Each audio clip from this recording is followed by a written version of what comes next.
Hello guys, আজকে আমি বানাতে যাচ্ছি মাছের মাথা দিয়ে কলার মোচা দিয়ে মেরুঘণ্ট। কীভাবে রান্না করতে হয় সেটা আমি বলে দিচ্ছি।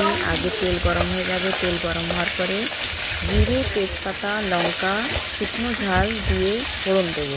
তারপরে মাছের মাথা ভাজা মাথাগুলি দিয়ে ভালো করে নাড়াচাড়া করে নেব। তারপরে কাঁচা ঝাল দিয়ে ভালো করে নেড়ে সিদ্ধ করা কলার মোচা ওটা দিয়ে দেবো। দিয়ে ভালো করে নাড়াবো।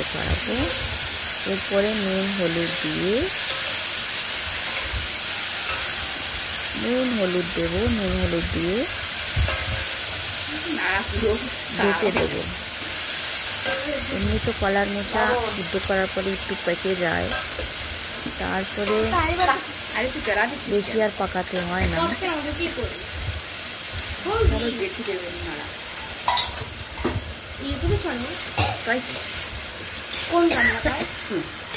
নাড়াচাড়া করে ভালো করে। আমার 10 মিনিট বলি 10,000 দিয়ে দে, তাও মারছো না।